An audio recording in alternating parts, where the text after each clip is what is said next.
welcome to another Creativity Cure DIY project. Today we're going to be working with succulents, and more importantly, succulents that have etiolated.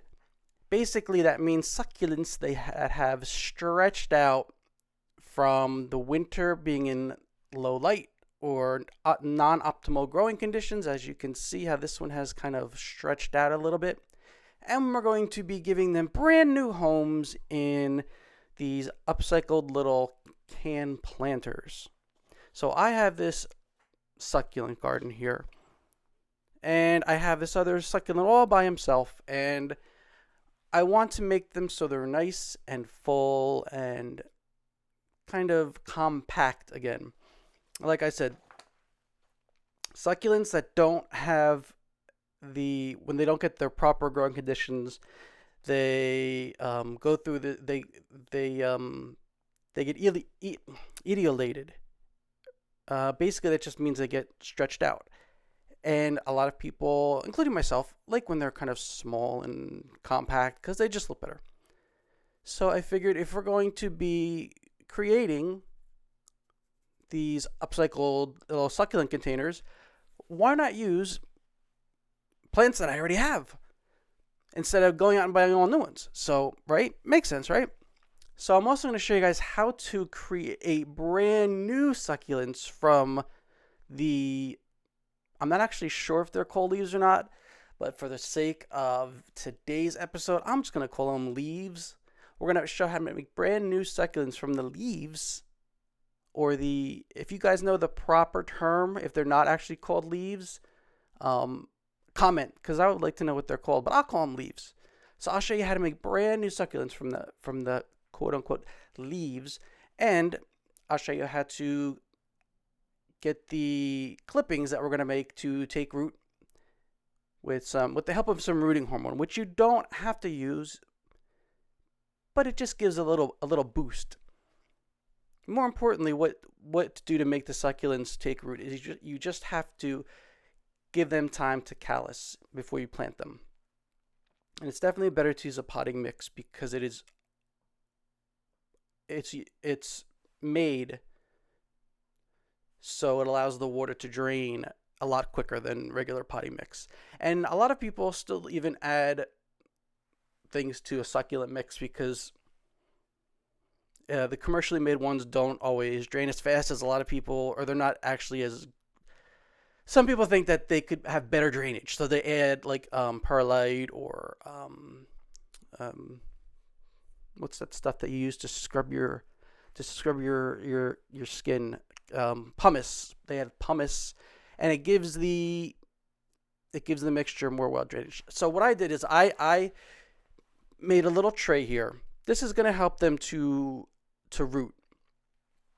It's just a tray full of peat moss, and you can buy it in a gardening center. You can buy it wherever. It's usually used for seed starting because it's just dried out kind of chopped up peat, sphagnum peat moss, the kind that's when you squeeze it, it holds all that water.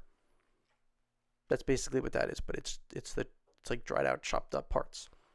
So I went ahead and I'm just hacking off with a knife. Make sure you sanitize it with some rubbing alcohol, and just cut off the succulent anywhere you'd like. And the bottom part will actually grow, but I'll show more of that later. Right now, we just want the top parts because that's what we're going to be using. That's like the pretty part. That's what we're going to be using in our upcycled containers. So what you can do is just take some of the healthy quote-unquote leaves and just kind of snap them off, trying to get a little bit of the stem, if you can, with it, because that'll help with the rooting process. Now, what's important with the rooting process is you want to make sure that you give these leaves enough time to callus over on the open end. Did you ever see like that plant? I guess it's called milkweed, and when you look, you can see here where I'm rubbing off the I forget what it's called. I'll find it. I'll remember in a second. It's the protective layer that the succulents have. Actually, when I handle them, I'm gonna get a pair of gloves so I don't brush it off. But right now, I'm just concerned with the bottom leaves, taking the bottom leaves off and just disposing of the ones that aren't as healthy and saving the new ones and allowing them to root. And what I was saying before is make sure that the important thing to make sure is that they callus over. And you can see kind of in this how much I have to work with here because they really have grown up tall and etiolated, high, just out of control. It was a lot easier to see in the other photo because I could hold it sideways, but they aren't as compact as I would like them. So what I was saying is, oh yeah, we want to make sure that that the ends have a chance to callus over because you don't want infection. And I am going to use gloves when I'm handling the other part because I want to make sure that I can't think of what that protective layer is again. Give me 2 seconds and I'll think of it. It's it has a gray coating on it. It's like the waxy, powdery kind of coating that protects it from. It's actually, I think, it protects it from a lot of things, from insects, bugs, UV rays. But once the oils of your fingers, once they kind of start rubbing it off, it doesn't come back again. So if you want to keep that coating, you have to make sure that you don't touch it with your bare hands. Otherwise, it won't come back, and it gives it that nice kind of like sheen, that patina kind of like waxy coating that succulents are known for. You know what it's called? It's called farina, or there's actually a different name. I don't like. Let me find out what the actual technical name is because maybe that is. It's something like your epicuticle. No, here it is. Epicuticular layer. That's the technical name. And yeah, so we're wearing the gloves to protect the epicuticular layer of the succulents from brushing off. Now, see on the bottom here, when I say callus, have you guys ever been outside and have seen those weeds, like milkweeds, and you've like broken them and all the milk the sap kind of drips out? What we want to do is that's like an extreme example of what we want to kind of let happen. We want to let the ends dry out so there's no more it's not wet and it gets kind of calloused over and it seals it. This way it can't get any pathogens or any kind of nasty stuff inside or whatever.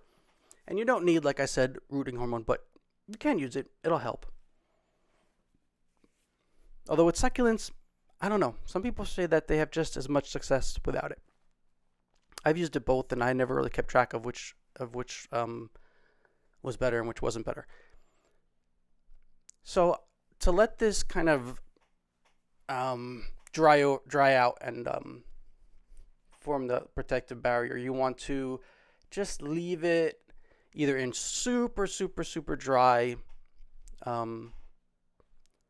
peat or any seed starting mix, or you can just leave it out, just like sitting out anywhere for, I would say, about 5 to 7 days. And you know what? No, 5 days. We'll go with 5 days. 5 is like a good number. We'll go 5 days. Leave it out 5 days. You'll be able to tell because the end it kind of seals out. So then what happens is after that kind of forms the we'll go with crust. I don't know the technical terms. I'm sorry, but we'll go with when it forms like the end seals it up. Then it'll be able to start growing roots. And the same goes when you pull the leaves off. You want to let those heal over as well. And basically, you can get a succulent from each of these leaves, really. I mean, basically, with succulents are easy. Like, you get like something like, I don't know, I found that I almost have, I wouldn't say 100%. I would say like maybe 90%. Like, if I take 10 leaves, 9 of them will turn into little baby succulents.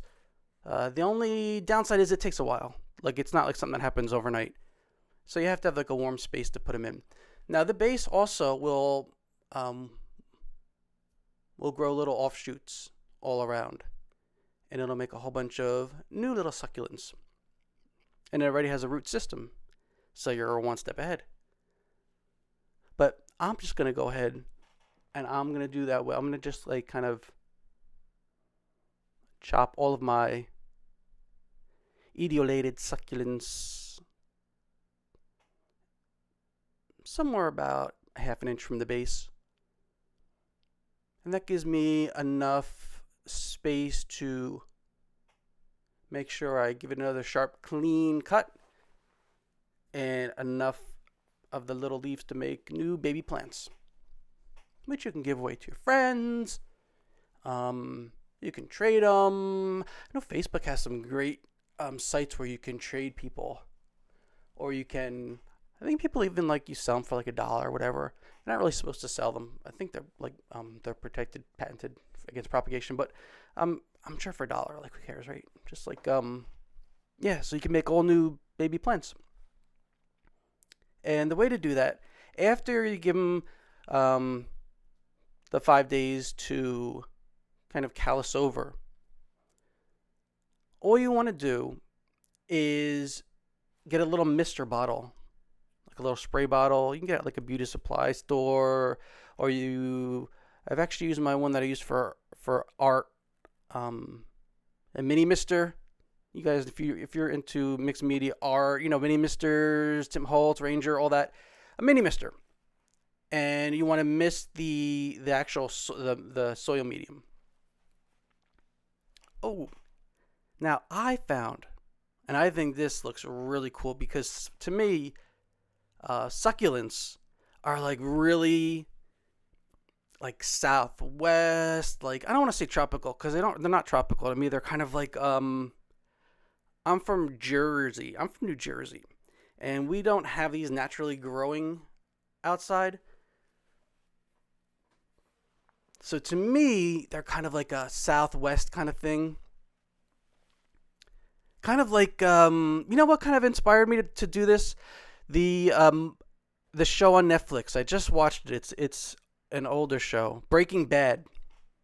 I binge watched it a week straight. Didn't leave bed for a week.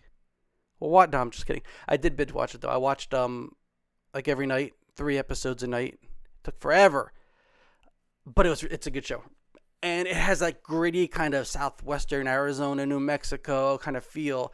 So I found these Goya cans, which are one side is in Spanish, one side's in English, are perfect for the kind of like upcycled look.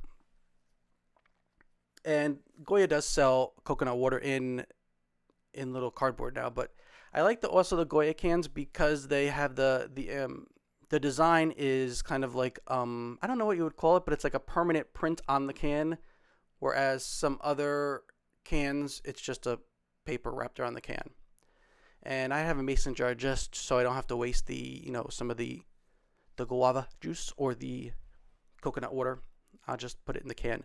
But I'm going to use a wine bottle opener to make a small hole in the can. And it'll just let the coconut water or whichever one you're using just drain out. And you're going to have to make, some people say, why don't you just open it and pour it out? I really like the look of like having the one side closed. Like you'll see like in the final, like how it turns out. I like how when you look at it, it doesn't look like the can's been opened. So that's why I'm doing it that's why I'm opening it. And just open it on both sides. You have to open it 2 sides because you need another hole on the other side to allow air to push the liquid out. You know what I'm saying? Once you guys do it, once you do it, you know what I'm talking about.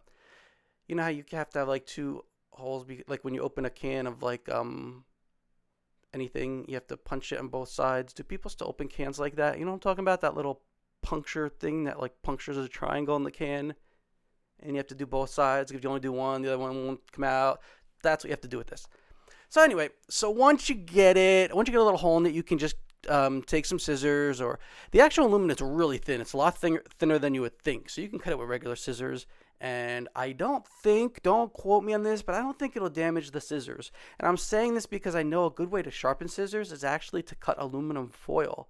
So I can only imagine that if you're cutting some aluminum, you're not really going to damage them, but just use like dollar store scissors if you want to be safe. And while you're there, pick up some needle nose pliers and you just kind of twist into like a spot, into like well, you see what would you call that? A spiral? You kind of twist it so it looks like I wanted the effect. I wanted the succulents to look like they were kind of just like bursting out of the can. Like the can was just found in nature on the side of the road, and some succulents happen to make their way into the can, and they grew out and they kind of exploded out through the can. And I wanted to make it look as organic and natural as possible. And what I'm even going to do is I wanted to add some of a little bit of like rusty kind of like Arizona mud, which is, like that red clayish soil, sandy soil that they have there. So I'll show you after we do this. I'll show you what I'm going to do. But just keep doing this until you get an opening big enough where you can plant the succulents. Succulents don't need a lot of root space, which makes them great for planting in a can like this. Also, that extra hole that you punctured to get all the juice out will act as a drainage hole. And if you want, feel free to add another drainage hole if you tend to water a lot. I know most people do tend to overwater, so maybe you want to add an extra drainage hole. I tend to underwater.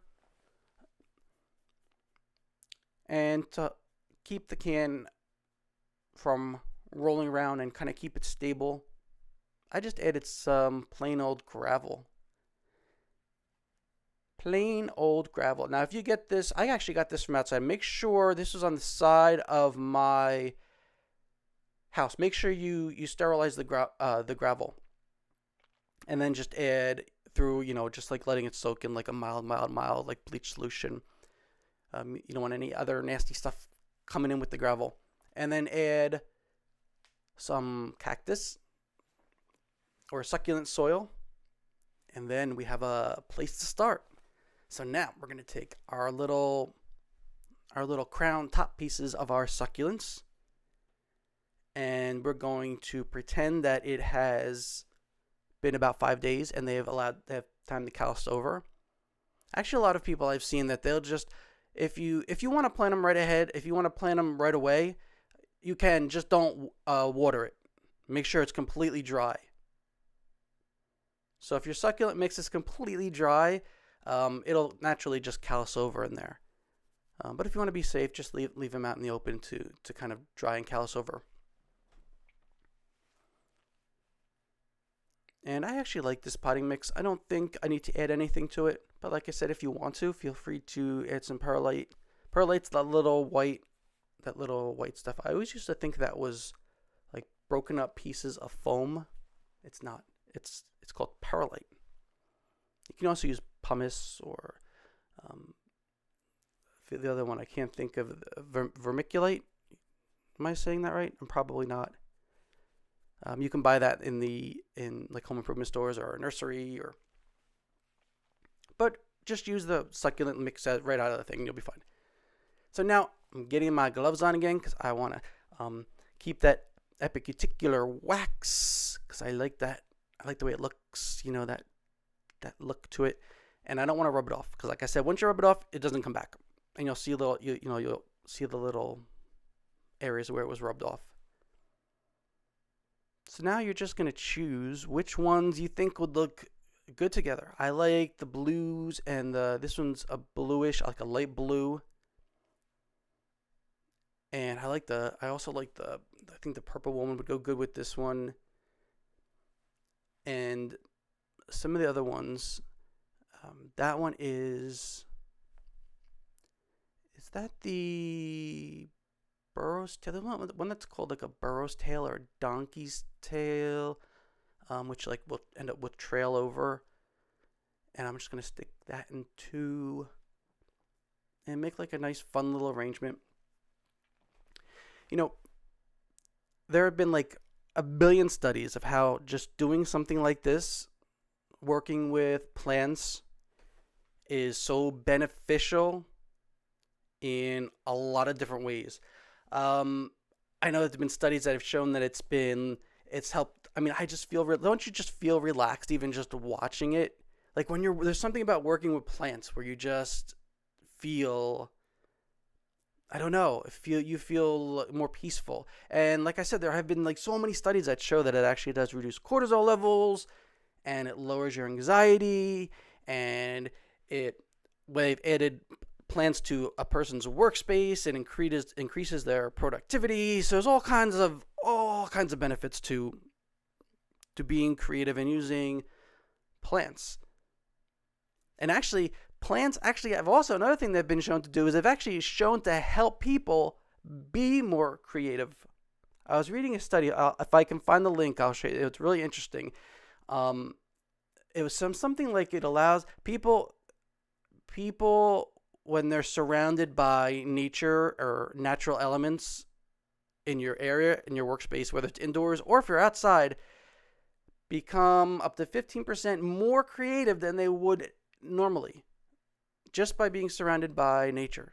Isn't that like crazy? It's a really great study. I'll try to link it. I know there's like a million studies, and there's studies on everything, but I want to believe that they're true, because I mean, I feel when I'm working with, doing something outside or in nature, I just tend to feel like, you know what I mean?